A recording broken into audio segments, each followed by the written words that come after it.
Yes, you. Welcome to the You're Not Getting Any Younger podcast, a podcast for people who want to disrupt their lives for a good reason, to make it count. I'm your host, Jen Glantz, and every week I'll drop a new episode with stories from real people just like you, who woke up one morning and decided to make big changes, starting with small things. We'll cover topics like entrepreneurship, love, failure, and self-care. Hey, you're not getting any younger, so let's make this an adventure. Ready? Today's episode is brought to you by Always a Bridesmaid for Hire, a book by yours truly, Jen Glantz. People always want to know, Jen, what is it like to be a hired bridesmaid for strangers? And look, I've been doing this for the past 5 years. I'm the world's first and only person to do this. And after a while, I had so many crazy stories to share that I decided to write a book called Always a Bridesmaid for Hire, where you can learn about what it's like to start this weird, funky business, walk down the aisle for strangers as their bridesmaid, and also about my own personal quest for love during it all. You can find the book right now on Amazon, Always a Bridesmaid for Hire. The paperback version is called When You Least Expect It. Yes, same book, different title. That's show business, baby.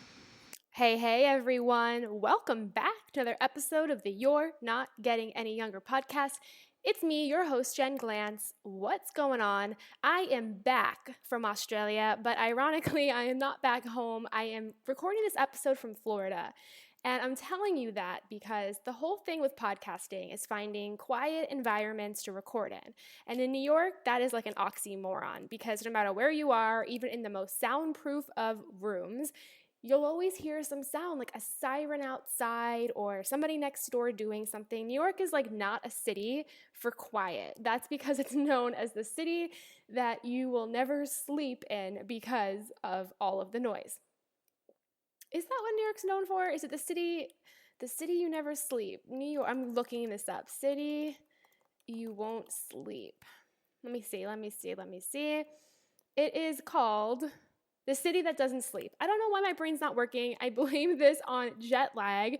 But what I'm telling you is, okay, so I'm recording this episode in Florida, and I figured I could sit anywhere in my parents' house. It'll be quiet. So I'm sitting downstairs, and all of a sudden, outside, they're mowing the grass. Like the community has all this like shared space, and they're like mowing the lawn, doing all this yard work. I'm like, okay, I'll go upstairs and I'll sit in my closet like usual. I go upstairs, and the sound is there too. Like they're mowing the lawn in the front of the house now. So I finally came back downstairs after a little bit of time, and there's sounds happening from everything. My theory of New York being the loudest is wrong. It's just that every single place you try to record a podcast will always give you some sort of background noise. It's like Murphy's Law on steroids. Anyway, I am so excited to be here today as my solo episode talking to you about our trip to Australia. I had a lot of revelations on this trip that I want to share with you, a lot of tips and tricks, but some background is I had a passport. I think I got my first passport when I was in college, and some of the first places I traveled to internationally happened during my college years. Before that, my parents, we would go on some vacations around the United States, places like California, a couple of times to New York, but mostly we stayed within Florida. I mean, Florida is a great place to vacation, so a lot of my life growing up, I would go to places like Disney World or the west coast of Florida. I'm from South Florida, so the state is so big, there's so many places to go. And it wasn't until I was in college that I got my first passport and I took my first international trip. The first trip I ever took was to Israel through a program called Birthright, where they send you for free to Israel to get to know the land if you are of Jewish background. So I got to go for that. The second place I went to was Canada. And I did that because I worked for a teen tour as a counselor. And teen tours are like summer vacation programs for kids where you take them on a bus all over the country or the world. So the training happened in Canada. That was my second experience traveling international. I then was a counselor again for Birthright and got to go back to Israel. And then finally, right after I graduated college, I had a job with my sorority. which is a whole other story. But I worked for the sorority, and before that job started, I had like a month off. So my friend and I, we took all the money we had saved during college from our jobs, we withdrew it from our bank accounts. Really bad idea, because I know myself, I was planning on moving home for that next year. Okay, that was my cell phone, sorry. All these sounds and I'm causing them. But I was planning on moving home, so I took out all of the money from my account and we booked a 3-week backpacking tour across Europe. We started in Paris, then we went to Spain, we did Barcelona, we did Madrid, then we went to Italy, we did Venice, Florence, and Rome with a stop in Pisa because it rhymes with pizza. And also, of course, we wanted a photo with the Leaning Tower. And then we ended the trip in Croatia. So that was like my big international trip. It was my first time just traveling with one other person. We made a ton of mistakes. For example, we were only 22 years old and we cared very little about sightseeing, though we did a lot of sightseeing. We also did a lot of partying. So we would go out and, depending on the country, like Spain, for example, the parties don't start until midnight and they go until like 7 a.m. So like that was what we focused on. Yes, we saw a lot of the museums and the landmarks and all these great things, but it wasn't my priority. My priority wasn't to travel, it was to do other things, which I look back now and regret. But during that trip, I found it very hard to travel with just one other person for that long period of time. I am someone who does not like sleepovers. I love my own space. You could send me away for a month by myself and I would have a ball. I'm not very good with one person for a very long time, which is why I always feared relationships and I feared moving in with the person. But back then, it was really hard. And I can be sort of like a moody person, so I think I caused a lot of drama on the trip with my ever-changing moods and attitudes. Plus, it was hard because I'm like an extremely picky eater. I'm a lifelong vegetarian, borderline vegan who eats pizza. And eating places was really tough because this friend I traveled with was like a major foodie. She'll eat anything. So that caused like a lot of friction. So that trip was sort of a little bit of a experience that I will remember forever. And I think that person will too. So much so that she went back to Europe the next year with another friend. And look, I love her. We're still friends, but I really always thought of that as like, oh, like the redemption trip because I had messed it up so badly. So after that trip, I never really traveled out of the country again. I came home, I started my job, and that led me on my really like 10-year experience trying to figure out my life in my 20s and early 30s. And then I met Adam, and we did a lot of local travel. Like for 2 years, we lived in a new city every month. We traveled all around the United States. We went to Canada for a wedding once. That was like the extent of our travel together outside the United States. We even had to get a new passport for that trip, which was a blessing in disguise, because Australia came upon us. And it was a place I always wanted to go, but I never made a plan to go. And his best friend got married in Australia. So when we found out they were getting married there, that sort of started this 9-month process of us booking flights and me getting over the anxiety of going. I have been on airplanes constantly over the last 4 years. 2 years ago, I flew 72 times in 1 year. However, all of these flights were within the country, so they weren't very scary to me. And usually they were the same routes: California to New York to Florida. It was like I was doing this L shape around the country, no big deal. The thought of being on a plane for 15 hours straight over water freaked me out for 9 months straight. Like, it's all I thought about was how I was going to get through this. I was so nervous about it. I read for hours all of these forums, all of these blog posts on like how to survive the flight. They told you a whole list of things to buy, from neck pillows to blankets to earplugs, noise canceling headphones, bring melatonin, get a foot hammock so your feet can stay up, like all of these gadgets. And I'm like a very minimalistic person. I don't like a lot of these things. So I got a neck pillow, I got earphones or headphones, and I got the earwax things that are supposed to like be earplugs for you. And I bought melatonin, and that was it. And I was so nervous for the flight. Like the week before, I hardly slept. It's all I thought about. I cried. I really released a lot of energy toward this. Even the day of the flight, I was so nervous. Like my goal was to get tired out that day so I could attempt to sleep on the plane because I'm not a great plane sleeper, and I didn't really want to take the melatonin. So the whole day, Adam and I are working out. We're trying to, exhaust ourselves. We're walking 30,000 steps. We're like doing everything we possibly can to just get on the plane and just pass out. And this isn't like very TMI, so I'm sorry, but I don't love airplane bathrooms. They sort of freak me out. So I am very good at like holding in my stuff, even for like 5-hour flights across the country. So I planned on this flight not to eat or drink very much, but I also didn't want to like eat or drink very much before I got on the plane. So I'm like starving. We have to almost go to the airport, and Adam's like, let's get a light meal. Let's go for sushi. So we're in Los Angeles, we're in Venice Beach, and we go to get sushi at like this dive sushi spot in our neighborhood because we used to live there. No one really goes there, but they have an amazing happy hour. It's like 4 p.m. We go there. There's no seats because I guess it was like a Friday, so very, very popular.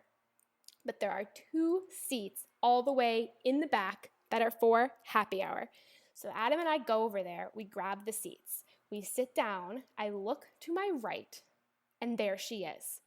My hero, my idol, the number one person in this world I am madly obsessed with is sitting to my right. And why I tell you this is because I really believe the universe has your back. I really believe that. Like, I feel like when you're falling apart, the universe always does something to shake you out of it and make you laugh. And this was my moment because I was on the verge of, I forgot to tell you. Before we go to sushi, we go to Whole Foods to get snacks for the plane, and I have a panic attack in aisle 3. Like, I fully stop breathing. My heart is racing. I'm contemplating if I should go to the hospital. Like, I had a panic attack about getting on this plane. Okay, so then we're at sushi. I turn to my right, and there she is, my idol, my hero, Kesha. I am obsessed with Kesha. I'm also probably in tears a little bit right now because I've just always loved her. I love what she stands for. I just think she's a fighter. She's like such a badass. And like there she is at the freaking restaurant 10 steps away from me as I'm having like another panic attack because she's there. And I turn to Adam and I'm like, oh my God, I think that's Kesha. And look, in LA, everyone dresses a little bit funky, so there was a chance it wasn't her, but on her arm, she had all these tattoos. So I Googled Kesha tattoos. They're the same exact tattoos. I know because I stalk her, I know what her boyfriend looks like. Her boyfriend was there, and they're like right next to us, and I'm just staring, and I contemplated the whole dinner whether or not to say hi to her, but she had all these friends joining her, and I thought to myself, you know what? She's at this dive sushi place. She's all the way in the back. I don't think it's right to interrupt celebrities and say hi to them to get a picture just because you want to. Like, they're real people. And I made the ultimate decision not to say hi to her, but we did make eye contact multiple times. And it took my mind off of the flight. And I know that sounds crazy, but it was all I could talk about, all I could scream about, all I could care about for so long that when we finally got on the plane, I felt a little bit more relaxed. So long story short about the plane ride, as I got through it, I sat down, I waited until they finished dinner service. It was probably like 11:30 at night. They shut the lights on the plane. I put my eye mask, I got an eye mask. I put my neck pillow on, and I just closed my eyes. And within the next 6 hours, I kept opening my eyes, closing my eyes, dreaming a little bit, but I wasted about 6 or 7 hours sleeping or attempting to sleep. I didn't take the melatonin. I didn't take anything. And then when I woke up from that, I spent a lot of time on the television binging a TV show. So I started binging the TV show Succession. I had never seen it before. So I think I watched like 5 episodes. By that point, it was the 11-hour mark. I had 4 hours left. I watched, one of the ways I killed 2 hours, no joke, was watching music videos because they're very soothing. So I watched 2 hours of music videos. And then I spent the rest of the time either just talking to Adam, making lists on my phone. And before you know it, we landed. So the flight really wasn't that bad. When we got to Australia, the first place we went to was Sydney, Australia, and we got there really early in the morning. And everybody says with jet lag, the point of jet lag is you have to push through it and you have to adapt to the new city schedule. So when we got there, it was 8 a.m. and we decided to just make a whole day out of the day and not go to sleep, which was very hard. But it was also raining out, like torrential hurricane downpour raining, some of the worst weather they have, which was great because they had all these massive fires this year. So the rain was awesome. But it also meant that we were very limited in what we could do. So we had our raincoats on and we went mall hopping, which is where you just go from mall to mall to mall because they're all indoor and you just walk around endlessly. So we spent our whole first day doing that and then crashed. So Sydney was great. After Sydney, we went to Brisbane, Australia, which is a little bit north of Sydney on the East Coast. And it was an amazing city. I compare that city to Chicago. A lot of the cities on the water. It's beautiful, such good restaurants, amazing experience. Then we went even more north, all the way to the tip of Australia on the east side. We went to a city called Cairns, which has the Great Barrier Reef, which was funny because on our way there, we regretted going simply because Adam and I do not like boat rides. We get very sick, very nauseous, and we also don't like fish. So we were thinking to ourselves, what are we supposed to do? How are we supposed to go to the Great Barrier Reef without getting on a boat? Because when I booked that trip, I thought to myself, oh, the Great Barrier Reef is right there. But the truth is you have to take an hour-and-a-half boat ride from Cairns, the port, to the Great Barrier Reef. I didn't realize that. So we panicked. We weren't sure if it was worth going. But we ended up going and we found a 40-minute boat ride to the tip of the reef, the very, very closest tip of the reef. The boat ride was tough. I was panicking. I had a lot of anxiety. I ate so many ginger candies because they help you digest and they help you feel less nauseous. And when we finally got back on land that day, I had never been happier to be off of a boat, but the Great Barrier Reef was beautiful and it was definitely a once-in-a-lifetime opportunity. And then we finished the whole trip. We flew across the country of Australia to a city called Melbourne for the wedding. And Melbourne is like New York City in the sense that there's tons of little neighborhoods. You can walk around everywhere, lots of culture, lots of diversity, very cool city. So that was awesome. But this was my first trip in a while, my first international trip traveling with another person. And I was nervous that, Adam and I, we've been together 4 years, we've lived together, we've traveled a ton. I was nervous that a lot of the same things would happen with Adam like they did with my friend when I graduated college. So my biggest tip is you have to build in alone time even when you're traveling with another person. Whether it's your partner, your friend, a family member, you have to book things maybe every other day that you do by yourself because you need alone time. And, Adam and I, even though our pictures look like we had the most amazing time, and we did, there were times when we fought. There were times when we had arguments. There were times when I look back at the arguments and I'm like, you know what, Jen? You fought about this because you didn't have a lot of sleep and you didn't have any alone time. And when Adam and I fight, which I think is very important to know when you're dating someone or marrying someone or married to someone, is you have to know how each other fights. And Adam doesn't really fight. He's a very calm, normal, relaxed person. I have more emotions than most people and am very dramatic. So when I fight, I usually scream, yell, say a lot of things I don't really mean, and then I have to go away, have to go for a walk. And I found that when I took those walks, those 20-minute walks, I felt a lot better, and I also appreciated my alone time. So once I realized that on the trip, it helped us out a lot because there were some things that I was like, Adam, you go do it. I'll stick around here. I'll walk around, or I'll go do this workout class. You go do that. And that really helped, I think, traveling with another person. So my biggest tip is build in alone time. And this applies if you're on a bachelorette party, a honeymoon. I know you want to be with these people, but also you need some time for yourself. It could be 5 minutes, 30 minutes, an hour, an excursion. Do solo things. I think it'll help you appreciate yourself and the trip more. The next biggest thing is learn how to plan your trip in the way that fits your personality. So I think when I traveled with my friend through Europe, that person was very much Excel, itinerary, we have to do this, this, this, this, and this. And I didn't know back then, because I was not a traveler, that I don't like to travel like that. And luckily, Adam doesn't either. So both of us are extremely content with the way we travel, which is we wake up, we figure out what we're going to do, we walk around, we get coffee, we find a neighborhood, and we just find adventures. We don't plan them. We don't like touristy things. We don't like touristy neighborhoods. So we like to do off the beaten path kind of things. We love meeting new people in that city, finding out what they recommend doing and doing that. So I think that was helpful, is knowing his travel style, my travel style, and planning the trip around that. I think if you are traveling with the person who has a very tight itinerary and you're not that kind of person, that could be really tough. So you want to speak up about that ahead of time. But I also think you want to do something that's going to ease your anxiety, because there were some cities where we had a day and a half in and we didn't have a plan, and that made me really anxious. So while I am such an easygoing traveler, there were some moments on the trip where I was like, oh no, we are going to waste our only day here, and that definitely stressed me out. The final tip I want to give you is have a backup plan, have a rain plan, have a weather plan. When you go to these cities, you're expecting the most gorgeous, beautiful weather, but that doesn't always happen.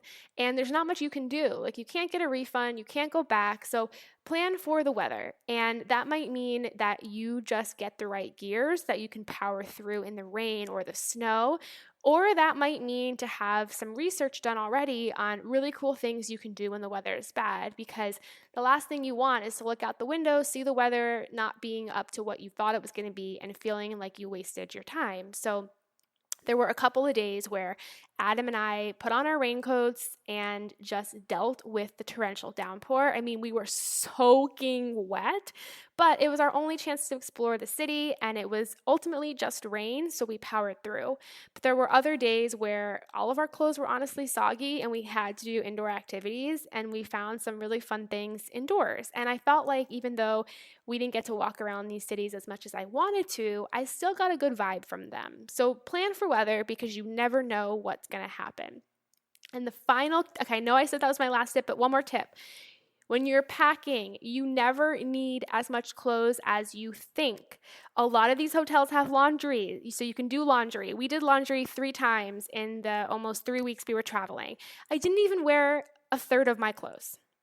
You do not need to pack everything that you think you need. Plus, if you travel with a suitcase that's 75% full, you'll have extra room for gifts and clothes and things you buy. And there were so many things I wanted to buy along the way, but I was like, you know what, Jen, you don't have room for it, because we traveled with carry-on suitcases. So that's my other tip, is plan for outfits for 3 to 4 days. Plan to do laundry once a week. Repeat things if you can. Wash things in the bathtub if you want. But you do not need as much clothes as you think you do. And the last thing you want when you're hopping around town, traveling around cities, is traveling with heavy luggage. That's my Australia recap. Honestly, it was a great trip. If you're planning to go to Australia, happy to send you some of my recommendations. I love the country of Australia. The food was so healthy, so light. They're so vegan friendly. It's incredible. I also became a pastry addict and love a good croissant.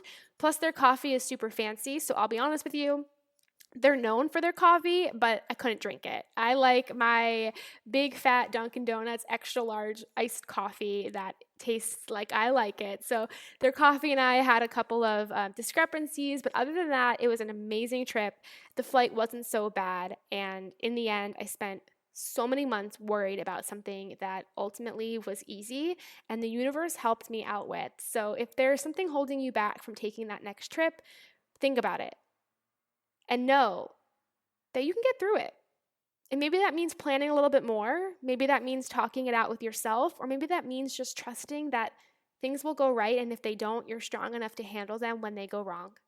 Until next time, all my love, Jen Glantz. Hey, you. Thank you for listening to the You're Not Getting Any Younger podcast. There are hundreds of thousands of pods out there, so thank you for listening to this one. You can find the show notes for this week's episode up on our website, anyyounger.com. Subscribe, rate, and review the You're Not Getting Any Younger podcast on iTunes so that other ears around the world can listen too. Oh, and join our secret You're Not Getting Any Younger Facebook group, where over 1,000 people are talking about how to disrupt their lives, for a good reason, to make it count. Until next week, all my love, Jen Glantz.